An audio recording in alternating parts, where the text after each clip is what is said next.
दोस्तों नमस्कार।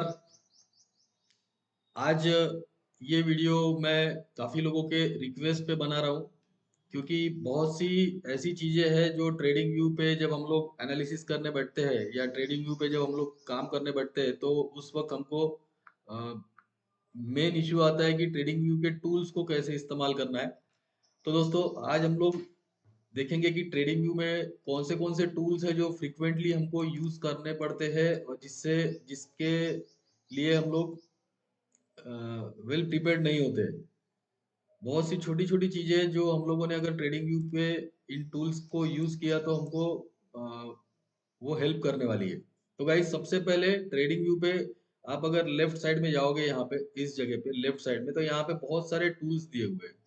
यहाँ पे डिफॉल्ट टूल्स अलग अलग तरीके के दिए हैं। एक नंबर के अगर ऊपर में जो ये एक नंबर का टूल का जो आइकॉन दिया हुआ है वहां पे स्पेशली ट्रेंड लाइन से रिलेटेड टूल्स है। फॉर एग्जांपल अगर मैं यहाँ क्लिक करता हूँ तो आप देखेंगे ट्रेंड लाइन है, रेज है, इन्फो। हम लोगों को इनमें से काफी कम यूज में आने वाले टूल्स जो है या रेगुलर यूज में आने वाले जो टूल्स है वो आपके साथ में शेयर कर रहा हूँ। सबसे पहले ट्रेंड लाइन का जो टूल है इसको मैं क्या करूंगा, सबसे पहले तो ये इस तरीके से रहेगा तो मैं इसे ऐड कर लूंगा मेरे फेवरेट में। आप देख रहे हैं यहाँ पे जैसे ही मैं कर्सर ले जाता हूँ वहां पे ऐड टू फेवरेट आता है, मैं इसको ऐड करूंगा। जैसे ही मैं ऐड करता हूँ गाइस तो यहाँ पे ना ये एक पूरा मेरा पर्सनलाइज्ड टूल बार तैयार हो जाता है। यानी ऑल द वे मेरे को हर वक्त इस जगह पे जाके उन टूल को सिलेक्ट नहीं करना पड़ेगा।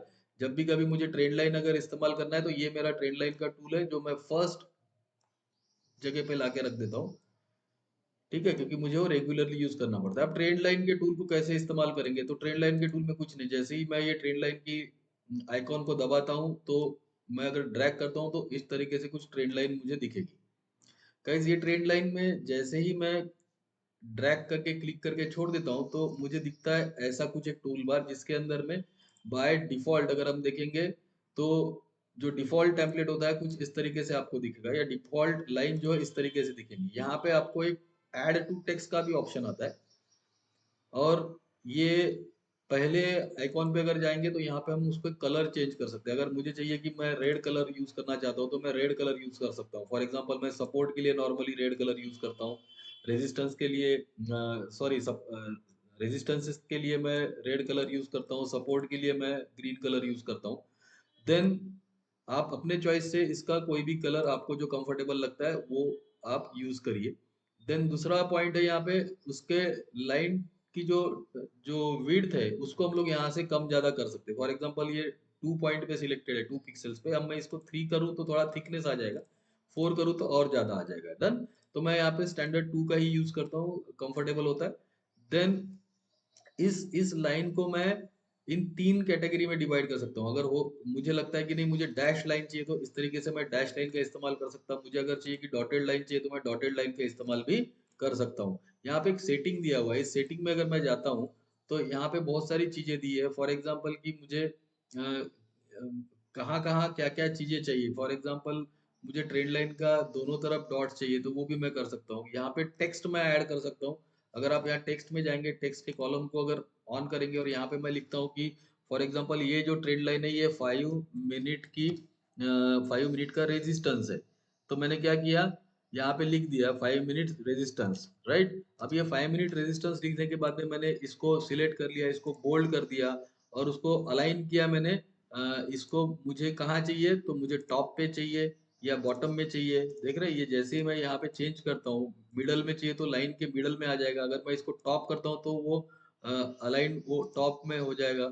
इस तरीके से टेक्स्ट का अलाइनमेंट होगा यहाँ पे। तो हम लोग इसके टॉप पे ही रहने देते, और इसका जो सेंटर में है उसका लेफ्ट में लिख के चाहिए मुझे या राइट में लिख के चाहिए तो मैं नॉर्मली इसको राइट में रखता हूँ और इसको मैं मिडल में ही रखता हूँ। यानी मुझे कंफर्ट आता है उसमें। आप अपने चॉइस से इसको सिलेक्ट कर सकते हो। नॉर्मली 5 मिनट रेजिस्टेंस जब मैं मार्क करता हूँ तो इसका अलाइनमेंट टेक्स्ट का बॉटम में रख के राइट में अगर रखते हैं तो वो इस तरीके से ऊपर में दिखेगा, राइट। अब मैंने क्या किया, इसको डिजाइन तो कर लिया और इसको मैंने ओके कर दिया, यहाँ तक तो ठीक है। लेकिन मुझे अगली बार फिर से जब ट्रेंड लाइन ड्रॉ करनी है तो मुझे तो वो इतना ही दिख रहा है ना, यहाँ तो लिख के नहीं आ रहा है। तो मुझे इसे सेव एज डिफॉल्ट करना पड़ेगा। तो मैं क्या करता हूँ, इस पर्टिकुलर 5 मिनट रेजिस्टेंस पे जो मैंने एडिट किया था उसके ये जो 4 डॉट्स दिख रहे हैं यहाँ पे, यानी 3 डॉट प्लस 1 का एक कॉलम है, टेम्पलेट का कॉलम, वहां पे जाता हूँ और मैं यहाँ पे लिखता हूँ save drawing template as. For example मैं यहाँ पे लिख दिया कि मैंने इसको लिखा हुआ है 5 मिनट रेजिस्टेंस। तो जब भी कभी, और इसको मैंने सेव कर दिया, जब भी कभी अब मैं ट्रेंड लाइन यूज करूंगा, फॉर एग्जांपल मैं एक नॉर्मल ट्रेंड लाइन का यूज किया और मुझे इसको मेंशन करना है कि दिस इज 5 मिनट का रेजिस्टेंस, तो गाइज यहाँ पे जो आपने टेम्पलेट सेव किया था, अब देखेंगे इतने सारे टेम्पलेट में 5 मिनट रेजिस्टेंस आ गया। मैं इसको क्लिक करूंगा तो मेरा वो 5 मिनट रेजिस्टेंस लग गया। ओके, आई होप ये पर्टिकुलर एक टूल और उसके अंदर की चीजें मैंने आपको शेयर करने में सफल रहा होगा। गाइज, ऐसे ही वीडियोस को देखने के लिए चैनल को सब्सक्राइब कर लीजिए।